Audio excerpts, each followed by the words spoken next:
Guten Tag, mir wie geht's immer, Dieter? Ich bin Dieter. Yeah, Dieter's been thinking a lot today. So he's tired because he's getting stuff together. He moved out 11 of his guitars to storage today to tidy up his place. So after months of procrastinating, well, part of it's not my problem. Couldn't get a car, but he's doing it. So anyway, he's got his captive audience who's thinking today. So Dieter was thinking, and thanks for you guys who chimed in on why Dieter doesn't enjoy playing his Larry so much.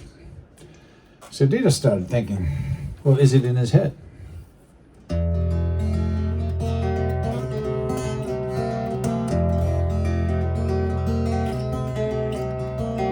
Where'd you get those blue jeans? Faded so super and so right.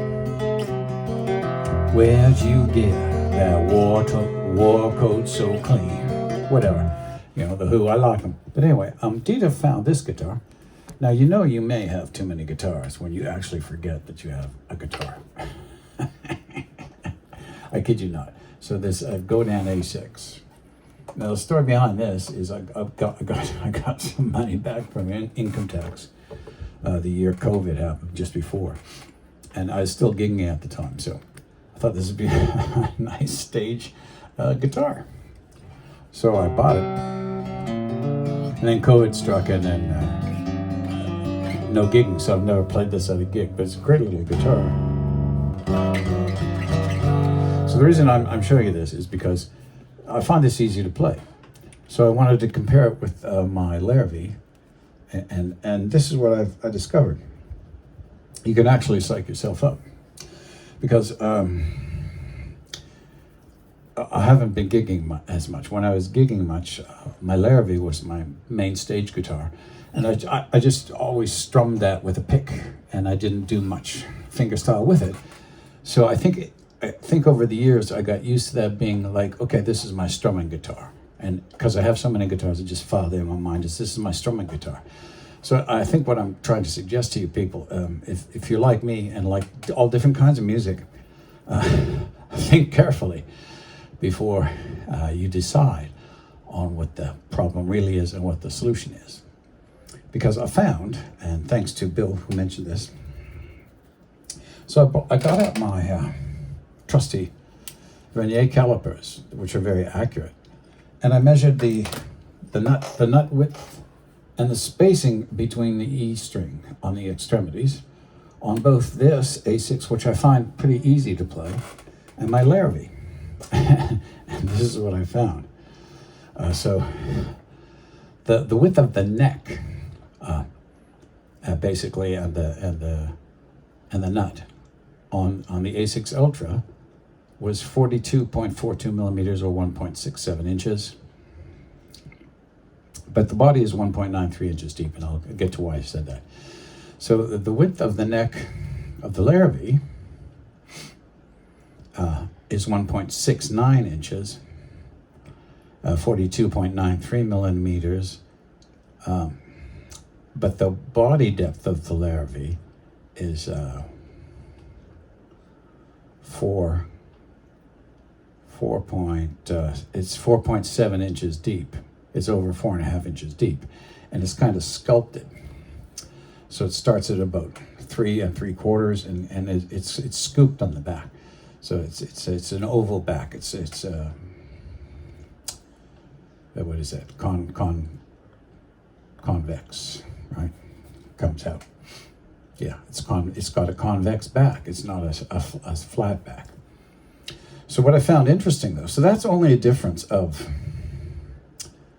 0.67 millimeters at the nut, which is 26/100ths of an inch. So I don't think is that really a big difference. That's not much over the spacing of 6 strings. So what I found out is that the Larry, the string spacing is actually wider than on this. So I found that weird. So the string spacing from the outside of the low E to the outside of the high E is 38.84 millimeters. And on this guitar, okay, it's 37.66. So the Larrys are actually is actually 1.2 millimeters. There's more space. But the larvae has a slightly narrower neck. So this has a wider neck, slightly wider neck, with a slightly wider nut. But the strings are actually closer together on this than the larvae, which has a slightly narrower neck and a slightly narrower nut. But actually the spacing between the strings is actually wider on the larvae, and so the larvae strings are, the E's are a little closer to the edge. So, and this is, so what I figured out, I think this is what's going on, is I'm so used to playing it out a certain way, and I'm also used to playing fingerstyle on my nylon strings so much, is that I think I just psyched myself out. So this is a bigger body, so it feels different. So I think what I'm getting at,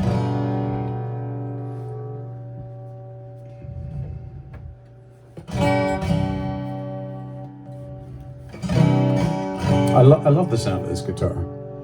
So in actuality,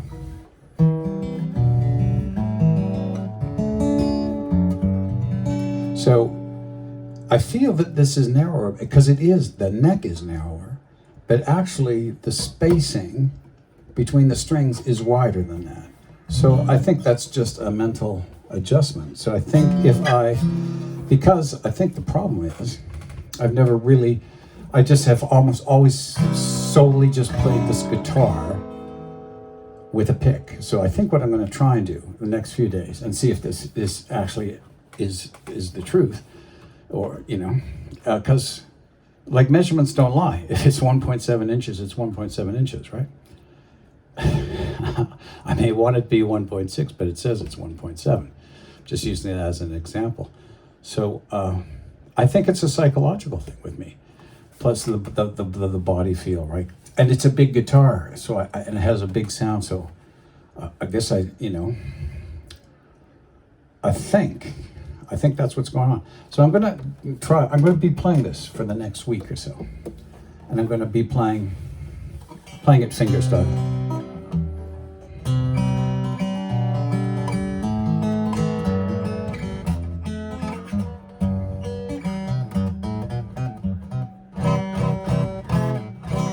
So, because I really do love the sound of this guitar. And like it's the one I feel guilty about not playing as much as I should. So thanks for your tips, and I did work on them, and so that was interesting to discover that these strings are actually spaced further apart than these strings, and for some reason, why do I find finger picking easier on that guitar when in truth, I mean it's only half a millimeter, but in truth those strings on the guitar that I think it's easier to pick are actually a little, just a tiny bit, but a tiny bit closer together. Food for thought, amazing me. So it just goes to show, I think, how your mind can play tricks on you, or or you can just make an assumption that you believe it, so you think it's true, when in reality you can prove to yourself that it's not. So now that I've proved to myself that the string spacing on this is acceptable, because I find the string spacing on the A6 acceptable, then I'm going to have to investigate that a little more. Happy plucking, amazing me. If that makes any sense to you, Wiedersehen.